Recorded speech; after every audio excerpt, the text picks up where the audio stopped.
Welcome back to Southwest Yard and Garden. I'm Curtis Smith. Did you know you live in excellent rose country? If you're in New Mexico, you're in an excellent place to grow roses. And Rick Page here at Osuna Nursery has worked in California rose nurseries, so you know a lot about roses. Yeah, I do, I suppose. We're going to ask you a lot of questions. One, we've got miniature roses here. Right.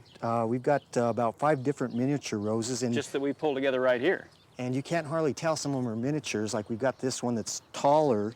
People think they're small, little bitty guys, but we get bushes that are larger, and they put out a profusion of color, these guys do.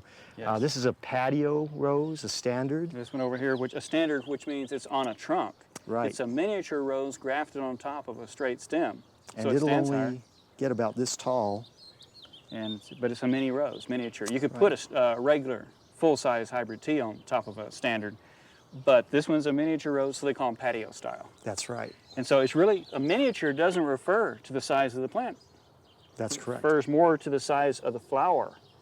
And so we've got these little flowers on a little tiny plant. And as we go back up to this standard here, we're going to see that flowers are still small compared to other roses, but they're bigger than the little tiny miniature roses. The difference is this one has grown larger as a plant, so it can carry a little bit larger flower. That's correct, that's right. And beautiful, fragrance is there.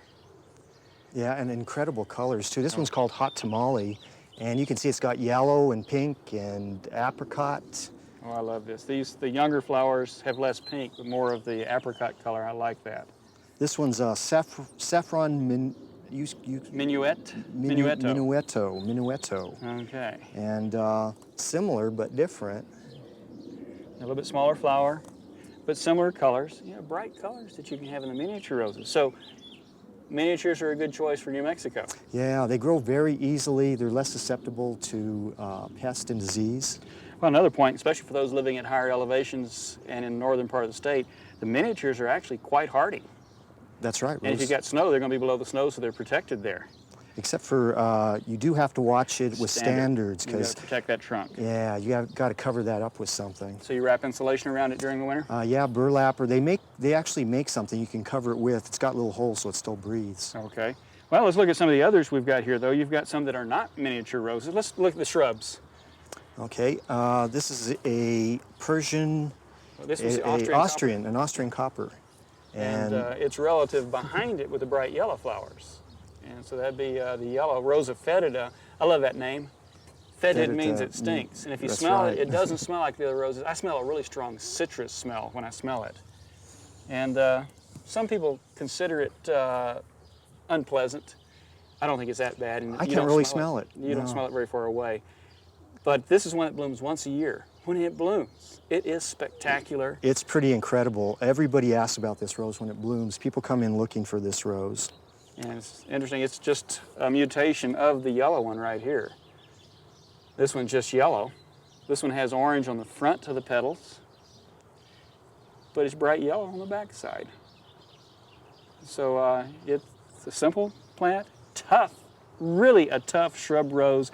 It'll grow out on a homestead where nobody's taking care of it. It gets a little runoff off of a roof.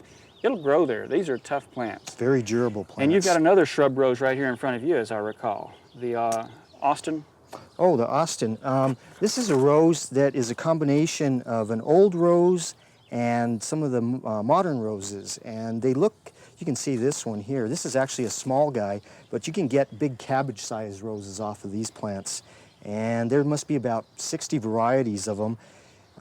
David Austin created them in England within the last 50 years. And that one's extremely fragrant. Reblooms? Reblooms, and that's the important thing. It reblooms. The old roses, a lot of them don't do that, but these guys do. The thing you got to keep in mind about these is that you treat them as a shrub, so you don't prune them down like regular tea roses. You just leave them be, and they're pretty disease and pest resistant. They're a lot easier to grow if you don't have to do all that pruning that you normally have to do. Right. Just cut out the dead wood and thin them out a little bit. Yeah. Then we do have the hybrid teas here, and I love this one. This color is just so spectacular. Yeah, that is pretty incredible. These are the cutting roses. The David Austins will cut and take inside pretty nicely too. The minis, you can cut them. You know, you can use these for a lot of different things. And we just got such a collection here. We've got Betty Pryor here, which is another rose. It's real easy to grow. It's a shrub rose, and it puts out a profusion of color. Next to it is Angel Face. Oh, and this one smells so sweet. Yeah, that one's incredible. This is a Floribunda. Both of these are Floribundas. This is Sunsprite, which is a more recent hybrid. And this thing will just put out color. It's the first thing to come up that has color on it of the roses. And it, as you can see, puts out a whole lot of roses on one stem. And that's the Floribunda. What do we have here? We have Joseph's Coat, a climber here. You see, we just have more and more and more. It keeps going. You could choose almost anything you want to have in your landscape as a rose. Now, there are a lot of other plants to grow with them, such as the clematis, but we've run out of time to talk about them right now. Okay. So, thank you, but be aware, there's a lot of them out there for you.